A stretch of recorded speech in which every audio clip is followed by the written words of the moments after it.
কালো জিরা কারা কারা দৈনিক খাও? হাত উঁচু করো তো। আচ্ছা, অনেকে কালো জিরা খায় না। শোনো, আমি তোমাকে সত্যি কথা বলি, কালো জিরা ব্রেইনের যে ইনফেকশন হয় না, ব্রেইনের খোসর মোসর, এইটা ধ্বংস করতে, এইটার বিরুদ্ধে ফাইট করতে সবচেয়ে ভালো একটা উপাদান হচ্ছে কালো জিরা। কি নাম বলো? তোমাকে বলছিলাম খেয়াল আছে, ব্রেইনের মধ্যে এক রকমের পানি আছে, এই পানিটা সবচেয়ে পছন্দ করে এরকম একটা উপাদান হচ্ছে মধু। কি উপাদান? বিভিন্ন জায়গায় যে ন্যাচারাল যে মধু পাওয়া যায়, সেই মধুটা প্রত্যেক দিন 1 চামচ 1.5 চামচ করে রেগুলার খাবা কালো জিরা দিয়া। দেখবা আল্লাহর রহমতে তোমার ব্রেইনটা এত পরিষ্কার থাকবে, এত সুন্দরভাবে চিন্তা করতে পারবে। ওই যে মুখতার আহমেদ স্যার বললো না যে ফটোগ্রাফিক মেমোরি, ছবি দেখলো, একটা পৃষ্ঠা মাথায় নিল, সাথে সাথে রিজার্ভ হয়ে গেল। আস্তে আস্তে আল্লাহর রহমতে সেই রকম মেমোরি আল্লাহ চাইলে তোমার হয়ে যাবে। বুঝতে পারছো? তাইলে বলো তো, প্রত্যেক দিন মধু খাবো কিনা? কালো জিরা প্রত্যেক দিন। আমরা যে অনেকেই হচ্ছে, অনেক সময় হয় না যে ব্রেইন ঠিকভাবে কাজ করে না, এর প্রধান যদি একটা কারণ বলি, ব্রেইনের মধ্যে পানির অভাব আছে। কিসের অভাব? পানির অভাব। আমাদের ব্রেইনে প্রায় 78 থেকে 80% পানি। 78 থেকে কত? 80। যে কোনো সময় যদি কারো এরকম হয়, আমি ধরবো কিন্তু, যে কোনো সময় কারো হঠাৎ করে মাথা ব্যথা করতেছে, খেয়াল থাকতেছে না, প্রথম কাজ হচ্ছে একটু পানি খেয়ে ফেলা। কি কাজ করা? পানি খেয়ে ফেলা একটু। কি এটা 1 নাম্বার। 2 নাম্বারে যেটা, আমাদের ব্রেইনটা কিন্তু অক্সিজেন দিয়ে চলে। কি দিয়া? অক্সিজেন। আমরা প্রতি মুহূর্তে অক্সিজেন নিচ্ছি। কাউকে কি বলতে হয় যে ভাই অক্সিজেন নিও না, মরে যাবা? কিন্তু বলা লাগে? আল্লাহ অটোমেটেড একটা সিস্টেম করছে। তবে হ্যাঁ, একটা ভালো জিনিস আছে। সেটা কি? আমরা যদি কেউ বুক ভরে শ্বাস নেই, তাহলে আমাদের যে ব্রেইন থেকে শুরু করে শরীরের সমস্ত অংশ ঠিক পরিভাবে অক্সিজেন পায়, এবং তখন মনটা চাঙ্গা লাগে। এখনই প্রমাণ করছি, এখনই একটু বুক ভরে শ্বাস নিব, এটা আমি করি।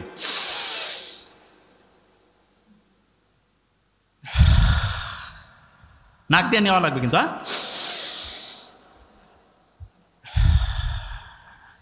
অনেকে মনে করবে তাদের যোগ ব্যায়াম করাচ্ছে না, এটা জিনিসটা কি বলি আরেকবার নেই।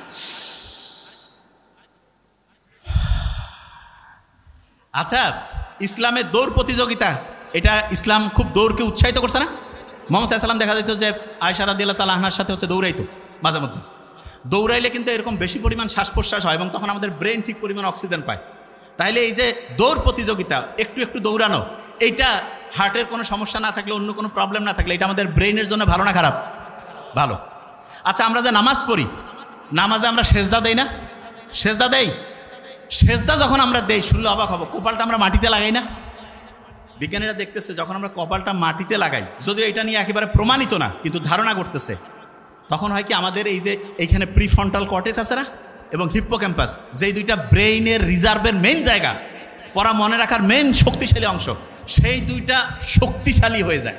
তার মানে যত বেশি সেজদা, প্রিফ্রন্টাল কর্টেক্স, হিপ্পোক্যাম্পাস তত বেশি পাওয়ারফুল হয়ে যায়। সুবহানাল্লাহ। ব্রেইন যে দামি জিনিস, এটা তো বুঝি না, এই জন্য ব্রেইনের দাম বাড়ে, মানুষ কাছে এটা কি আর হবে। 1 নাম্বার জিনিস। আচ্ছা, এখানে কেউ কি আছে যে 100 কোটি টাকার মালিক? 100 কোটি? নবডি না? আচ্ছা, ব্রেইনের দাম এখনকার হিসাবে মিনিমাম 30,000 কোটি টাকা। কোনো সার্ভিস চার্জ আছে? যে আল্লাহ যদি কইতো যে ঠিক আছে 1% করে টাকা দাও, ফকির হয়ে যাওয়া লাগবে না? এই ব্রেনটা যে দিয়েছে, এটা কাজে লাগাইতে পারতেছি না কেন? 3টা জিনিস ব্রেনটাকে ধ্বংস করতেছে। 1 নম্বরে কি? প্রফেসর মুখতার আহমেদ স্যার বলছে কিন্তু যে আমাদের ধৈর্য কম না? এই কি কম? তা উনি যেটা বলছে যে ধৈর্য কম, উনি তো বাংলায় বলছে, এই জন্য শুনে অত মজা লাগে নাই, মনে করছে এটা ফির কি সমস্যা। আপনি যদি আর্টিকেল পড়েন, আর্টিকেল মানে বিদেশি একেবারে কোটি কোটি ডলার খরচ করিয়া বিভিন্ন গবেষণা করে ওরা বাইর করছে, ওরা সেখানে বলছে কি জানেন, আপনার ব্রেইনের সবচেয়ে বড় সমস্যা হিসাবে তারা যেটা চিহ্নিত করছে, সেটা তো ইংরেজিতে বলছে, কি নাম শুনেন? Attention deficit hyperactivity disorder. ওরে বাবা, এত বড় রোগ! এইখানে যারা আছি, হয়তোবা আল্লাহর মধ্যে এরা তো ইসলামী, এদের হয়তো বেশিরভাগ জনের ব্রেন ভালো আছে, তবে সারা দেশের যদি চিন্তা করি 80% মানে 10 জনে 8 জনের, আমার সাথে একটু বলতে হবে, attention deficit hyperactivity disorder. এইটাকেই বাংলায় বলে কি? ধৈর্যের অভাব। এবং আপনি যদি ডাক্তারের কাছে যান, যদি আপনার এটা লিখে দেয় ADHD, কবে যে আপনার বিশাল বড় সমস্যা। কি ব্যাপার? যে এটা ট্রিটমেন্ট আমাদের কাছে আছে। কি ট্রিটমেন্ট দিবে শুনেন। বলবে যে আপনি ঠিক রাতে এশার নামাজ যখন হবে তারপরে মোবাইল টোবাইল দেখবেন না, ঘুমাবেন। ফজরে উঠবেন, উঠে আগে একটু চোখ বন্ধ করে থাকবেন, শুকরিয়া আদায় করবেন, তারপর একটু এক্সারসাইজ করবেন, সকালে একটু হাঁটাহাঁটি করে সূর্যের দিকে তাকাবেন, সারাদিন সহজে বেশি মোবাইল বের করবেন না, দুপুরের পরে একটু দেখতে পারেন, আর কোন সময় কি কাজ করবেন এটা ডায়েরি মেনটেন করে লিখে লিখে করবেন। ফি হচ্ছে কয়েক হাজার টাকা নিয়ে নিবে, বুঝেন নাই? বড় বড় যে রোগগুলো, আমি তো অবাক হয়ে গেছি যে কিরে বাবা, এগুলোর রোগ, এগুলোর ট্রিটমেন্ট, এবং এগুলো যাদের হয়, অবশ্য যার টাকা পয়সা কম হইলেও কোনো সমস্যা নেই, কারণ মানে রোগ যে আসলে টেরে পাবে না। তা ওই বেশিরভাগ জন যারা আছে না, টাকা পয়সা প্রচুর, আমরা তো দেখি ওই যে তোমাদের নোবেল স্যার সারা দুনিয়া থেকে রুগী দেখতেছে আলহামদুলিল্লাহ, এবং ইন্ডিয়ায় মাদ্রাস চেন্নাইতে যে ভালো হচ্ছে না আলহামদুলিল্লাহ, কারণ খুব অথেন্টিক ইমানদারির সাথে রুগী দেখে, সে একটা পয়সা কোনোদিন দুই নম্বরই করেন, এই জন্য অনেস্ট ডাক্তার, আল্লাহর রহমত আছে আলহামদুলিল্লাহ। এবং সে যেটা করছে আমি দেখছি, হিউজ মানসিক এই প্রবলেমের রুগীগুলো আছে। তা এইটা থেকে কেউ যদি বাঁচতে চায় তাহলে তাকে ইসলামের রাস্তায় আসতে হবে না ইসলামের রাস্তা থেকে দূরে যাইতে হবে? ইসলামের রাস্তায় আসতে হবে। যে জায়গা থেকে আমি ছিলাম, তাহলে ধৈর্যের যে অভাব, এইটা হচ্ছে ADHD, attention deficit hyperactivity disorder. আচ্ছা, আমরা যে নামাজটা পড়ি, নামাজ যে পড়ি, এইটার সবচাইতে বড় গুরুত্ব হচ্ছে ব্রেইনটাকে ফোকাস দেওয়ার ক্যাপাসিটি বাড়ানো। ব্রেইনটাকে কি করার ক্যাপাসিটি বাড়ানো? ফোকাস দেওয়ার। আচ্ছা, বর্তমান পৃথিবীতে সবচেয়ে বেশি টাকা আছে ধনী লোক, একটা নাম বলেন তো, কে? Elon Musk. Very nice. 1835 সালে জন্ম নিয়েছে আমেরিকায় একজন এরকম ধনী লোক ছিল, যার নাম অ্যান্ড্রু কার্নেগি। কি নাম? Andrew Carnegie. তা উনি ব্যবসা বাণিজ্য যেইটাই করে খালি কোটি কোটি কোটি কোটি টাকা ইনকাম করে। আমেরিকার যে হচ্ছে গোয়েন্দা বাহিনী আছে না, তারা চলে গেছে তার কাছে, যে বলতেছে যে কি ব্যাপার, আপনি এত টাকা ইনকাম করতেছেন, সব কাগজপত্র আমাদেরকে দেখান। উনি সব কাগজপত্র দিয়েছে। কাগজপত্র দেখার পরে কোনো জায়গায় কোনো দুই নাম্বারই ধরা পড়েনি। তখন ওনাকে জিজ্ঞেস করছে যে আপনি যে এত অসাধারণভাবে ব্যবসা করতেছেন, এটার পিছনে রহস্যটা কি? ধরবো কিন্তু এখনই, ওই যে লাস্ট পেজ। তা উনি তখন বলতেছে যে রহস্য হচ্ছে আমি যে কোনো একটা বিষয়ে 5 মিনিট মনোযোগ দিতে পারি। শুনুন আগে মন দিয়ে, কয় মিনিট মনোযোগ দিতে পারে? এই লাস্টের বেঞ্চ টুপি, কয় মিনিট মনোযোগ দিতে পারে? 5 মিনিট। ভেরি ফাইন, এই যে স্মার্ট ছেলে, 5 মিনিট। আচ্ছা, ওই সময় যারা ছিল সবাই কাছে 5 মিনিট, এটা তো কোনো কাজে না। তা বলছে ঠিক আছে, আপনারা আসেন, মনোযোগ দেওয়ার টেস্টিং হচ্ছে। যারা ওই সময় আমেরিকার বড় বড় প্রতিষ্ঠানে, ওই সময় মোবাইল টোবাইল তো ছিল না, ব্রেন ভালো ছিল, চেষ্টা করছে, তারা 1.5 থেকে 2 মিনিট পরিমাণ একটা বিষয়ে মনোযোগ দিতে পারছে। আর অ্যান্ড্রু কার্নেগি 5 মিনিট পারত। আমরা যারা মুসলমান, তারা যদি মন দিয়ে নামাজ পড়ি, দৈনিক যত রাকাত নামাজ পড়ি, এটা যদি মন দিয়ে পড়ি, তাহলে আমাদের মনোযোগ দেওয়ার যে ক্যাপাসিটি, এইটা অ্যান্ড্রু কার্নেগির চেয়ে বেশি হবে না কম হবে? তাইলে টাকা ইনকাম করা কি কোনো কঠিন কাজ হবে? অনেকে টাকার পিছনে দৌড়ায়, জীবনে টাকার পিছনে দৌড়ে টাকা পাওয়া যায় না, কারণ দুনিয়ার নিয়ম আছে, যেটার পিছনে দৌড়াবা সেটা তুমি পাবা না। তাহলে ভাই কাজটা কি? তোমার সবচেয়ে শক্তিশালী অস্ত্র হচ্ছে ব্রেইন। এই ব্রেইনটা সবচেয়ে পাওয়ারফুলভাবে আল্লাহ বানাইছে, এইটা শুধু তোমার ওই পাওয়ারটা ধরে রাখতে হবে। এবং ধরে রাখার জন্য যেই যেই বুদ্ধি দরকার, আল্লাহ সবগুলো বুদ্ধি দিয়েছে, কিন্তু আমরা ধরে রাখতে পারি না কেন? কারণ আমরা নিয়মটা কেন মানতেছি সেটাই বুঝি না। আমি যখন নামাজে দাঁড়াবো, নামাজে মনোযোগ দিলে এইটা ব্রেইনের ফোকাস করার যে ক্যাপাসিটি, ফোকাস। আচ্ছা, ফোকাস জিনিসটাকে আমি বলি, এই যে ক্যামেরা আছে না, ক্যামেরাটা আমি যেই দিকে টার্গেট করব, ছবি কি ওইটার আসবে না অন্য জায়গায় আসবে? তাইলে আপনি যেই জিনিসটা টার্গেট করবেন, আপনি ওই জিনিসটা পাবেন না অন্য জিনিস পাবেন? আচ্ছা, আপনি যদি টার্গেট করেন যে আমি আমার ব্রেনটাকে ঠিকভাবে ভালোভাবে কাজে লাগাবো এবং এইটাকে কাজে লাগিয়ে আমি আমার জীবনে অসাধারণ কিছু করব, তাইলে আপনি এটা পারবেন কি পারবেন না? পারার জন্য নামাজটা 5 ওয়াক্ত যখন পড়বো তখন তো শুকরিয়া আদায় করবোই, তার সাথে এটাও চিন্তা করব যে আমার অ্যাটেনশন দেওয়ার, ফোকাস দেওয়ার যে ক্যাপাসিটি সেটা বাড়তেছে। ক্লিয়ার? আচ্ছা, রোজা রাখি না আমরা?